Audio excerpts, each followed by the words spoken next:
என்னோட பேரு ரேகா. எனக்கு இப்போ 23 வயசாகுது.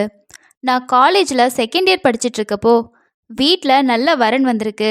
இதை விட்டா அடுத்த வரன் கூடுறது ரொம்ப கஷ்டம். அதனால நீ கல்யாணம் பண்ணிக்க. ஒரு வருஷ படிப்பு தானே இருக்கு. மாமியார் வீட்டுக்கு போயிட்டு முடிச்சுக்கலாம். நாங்கள் அவங்க கிட்ட பேசுகிறோன்னு அம்மாவும் அப்பாவும் சொன்னதை கேட்டு நானும் கல்யாணத்துக்கு சரின்னு சொன்னேன். பொண்ணு பார்க்க வந்த அன்னைக்கு தான் முதன் முறையாக பிரவீனை பார்த்தேன். பார்த்ததுமே ரெண்டு பேருக்கும் ஒருத்தரை ஒருத்தர் ரொம்பவே பிடிச்சி போச்சு. தனியாக பேசவும் ஒரு சான்ஸ் கிடச்சிச்சு. ஆனால் அப்போ எதையுமே பிரவீன் கிட்ட என்னால் பேச முடியலை. கல்யாணத்துக்கு அப்புறமா புரிஞ்சுக்கிறதுக்கு நிறைய டைம் கிடைக்கும்னு நினச்சி ரெண்டு பேரும் ஃபோனில் பேச ஸ்டார்ட் பண்ணோம். கல்யாணத்துக்கு ஒரு மாதம்தான் டைம் இருந்துச்சு. எல்லாமே சீக்கிரமாக நடந்த மாதிரி தோணுச்சு. கல்யாணமும் நாங்கள் எதிர்பார்த்த மாதிரியே ரொம்பவே சிறப்பாக நடந்து முடிஞ்சிச்சு. பிரவீனோட மனைவியான அந்த நிமிஷம் நான் ரொம்பவே சந்தோஷப்பட்டேன். அன்னைக்கு நைட்டு எங்கள் வீட்டில் தான் முதலிரவு ஏற்பாடு பண்ணியிருந்தாங்க. ஒரு ஆண் கூட நைட்டு தூங்க போகிற அந்த நேரம் எப்படி இருக்கும் அப்படின்னு மனசுக்குள்ள ஒரே டென்ஷனாக இருந்துச்சு. பிரவீனுக்கு பிடிச்ச மாதிரி நடந்துக்கோன்னு பெரியவங்க எல்லாருமே அட்வைஸ் பண்ணி அனுப்பி வச்சாங்க. அதே மாதிரி எங்களோட முதலிரவு எதிர்பார்த்ததை விட நல்லாவே போச்சு. பிரவீனும் ஆசை தீர என்னோட உல்லாசமாக இருந்தார். அடுத்த நாள் அம்மா வீட்டில் இருந்து மாமியார் வீட்டுக்கு கிளம்பி போனோம். மாமனார் மாமியார் என்னோட நல்ல விதமாக தான் பழகுனாங்க. மாமியார் வீட்டில் என்னோட வாழ்க்கை ஸ்டார்ட் ஆச்சு. காலேஜ் போகவும் ஆரம்பித்தேன். பிரவீன் ஆஃபீஸ்க்கு போகிறப்ப என்னையும் காலேஜில் விட்டுட்டு போயிடுவார். ஈவினிங் லவர்ஸ் மாதிரி ரெண்டு பேரும் ஊர் சுற்றவும் ஆரம்பித்தோம். இப்படியே ஒரு வருஷம் ஓடிப்போச்சு. காலேஜ் முடிஞ்சு நான் வீட்டில் இருக்க ஆரம்பித்தேன். பிரவீனும் நானும் சந்தோஷமான தாம்பத்தியத்தில் இருந்தாலுமே வீட்டுக்குள்ள சொந்தக்காரங்க அக்கம் பக்கம் உள்ளவங்க ஒரு கேள்வியை மட்டும் கேட்டுக்கிட்டே இருந்தாங்க. என் மாமியார் ஒவ்வொரு மாதமும் நான் தலைக்கு குளிக்கிறப்ப இந்த மாதம் நல்ல செய்தி இல்லையா அப்படின்னு கேட்பாங்க. எனக்கும் ஆசைதான். ஆனால் அந்த ஒரு விஷயம் மட்டும் நடக்கவே இல்லை. ஒரு வருஷம் 2 வருஷம் ஆச்சு, நல்ல செய்தி இல்லை. 2 வருஷம் 3 வருஷமும் ஆச்சு, இப்போவும் நான் கர்ப்பமாகவே இல்லை. இப்போ என்னோட மாமியார் ரொம்பவே பதட்டமாக ஆரம்பிச்சாங்க. 3 வருஷமா மருமக முழுகாம இருக்காளேன்னு அவங்க ரொம்பவே கவலைப்பட ஆரம்பிச்சாங்க. ஒரு நாள் என்கிட்ட வந்து, ரேகா, நானும் இவ்வளோ நாளா நீ நல்ல செய்தி சொல்லுவேன்னு வெயிட் பண்ணிக்கிட்டு தான் இருந்தேன். ஆனால் அது நடக்கிற மாதிரியே எனக்கு தெரியல. நீயும் பிரவீனும் ஹாஸ்பிட்டலுக்கு போய் செக் பண்ணி பாருங்க.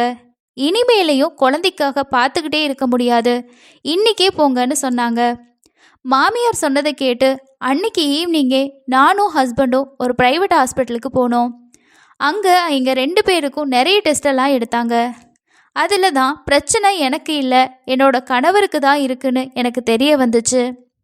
என்னோட கணவர் வெளியூரில் வேலை பார்க்குறனால லீவில் மட்டும்தான் வீட்டுக்கு வருவார். ஒருவேளை இந்த விஷயம் அவருக்கு தெரிஞ்சால் ரொம்பவே கஷ்டப்படுவாருன்னு நான் சொல்லவே இல்லை. ஹாஸ்பிட்டலில் டாக்டரை பார்த்துட்டு டெஸ்ட்டுக்கெல்லாம் கொடுத்துட்டு என்னோட ஹஸ்பண்ட் ஊருக்கு கிளம்பி போயிட்டாரு. நான் மட்டும் போனனால தான் இந்த விஷயம் எனக்கு தெரிய வந்துச்சு. இதை பற்றி உடனே என்னோட மாமியார்கிட்ட சொன்னேன். அவங்க இதை கேட்டுட்டு ரொம்பவே கவலையாகிட்டாங்க. எனக்கு குழந்தை இல்லாததை பற்றி அக்கம் பக்கம் இருக்க எல்லாருமே கிண்டல் பண்ணி பேசிக்கிட்டே இருப்பாங்க. இதை கேட்டு என்னோட அத்தைக்கு ரொம்பவே கோபம் வந்துச்சு.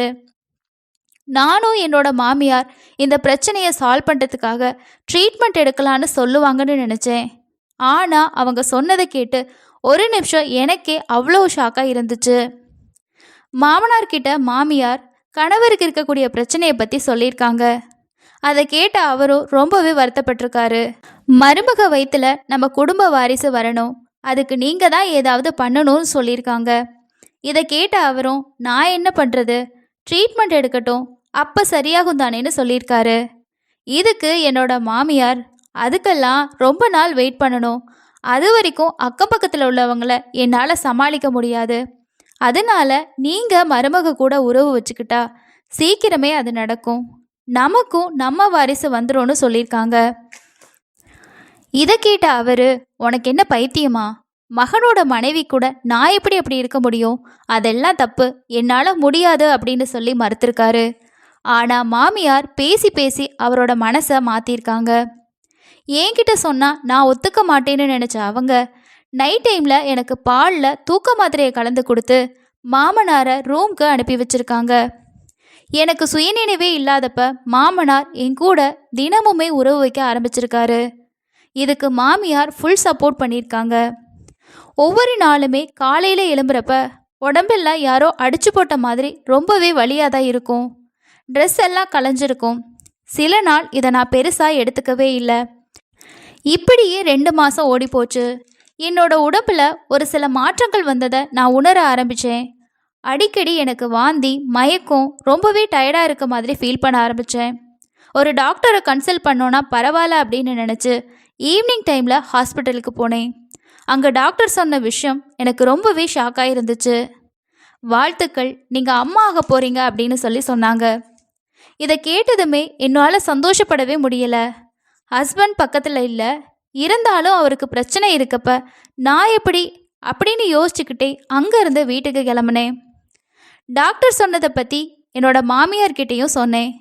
அதை கேட்ட அவங்க என் மேலே சந்தேகப்பட்டு திட்டுவாங்கன்னு பார்த்தா நல்ல செய்தி சொல்லியிருக்குன்னு சொல்லி எனக்கு சர்க்கரை கொடுத்து கொண்டாட ஆரம்பித்தாங்க. எனக்கு ஒன்றுமே புரியல. நான் யார் கூடயும் தகாத உறவுலையும் இல்லை, கணவரை தவிர வேற யார் கூடயும் உறவு வச்சுக்கவும் இல்லை. அப்போ குழந்தை எப்படி? யாரோட குழந்தை?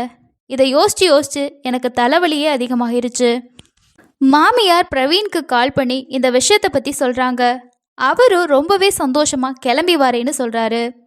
3 வருஷமாக ஒரு குழந்தைக்காக எங்கின எனக்கு இப்போ அது கிடச்சிருக்கு. ஆனால் அதை நினச்சி சந்தோஷப்படக்கூடிய வாய்ப்பு எனக்கு அமையலை. இப்படியே 2-3 மாதம் ஓடிப்போச்சு. கணவர் அப்பப்போ வந்துட்டு என்னை பார்த்துட்டு போவார். குழந்தை அவரோடு தான் நினச்சி ஒவ்வொரு விஷயத்தையுமே பார்த்து செய்ய ஆரம்பித்தார். என்னால் தான் இதை பற்றி யார்கிட்டையுமே பேச முடியலை. எந்த ஒரு ரகசியமுமே ரொம்ப நாள் வெளிவராமல் இருக்காது அப்படின்னு சொல்கிற மாதிரி ஒரு நாள் என்னோட மாமனாரும் மாமியாரும் ரூமில் பேசிகிட்டு இருந்ததை எதிர்ச்சியாக நான் கேட்டுட்டேன்.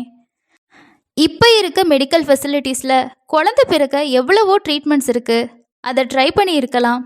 அதை விட்டுட்டு மகனுக்கு இவங்க 2 பேருமே சேர்ந்து இவ்வளோ பெரிய துரோகத்தை பண்ணியிருக்காங்களேன்னு அந்த நிமிஷம் எனக்கு தோணுச்சு.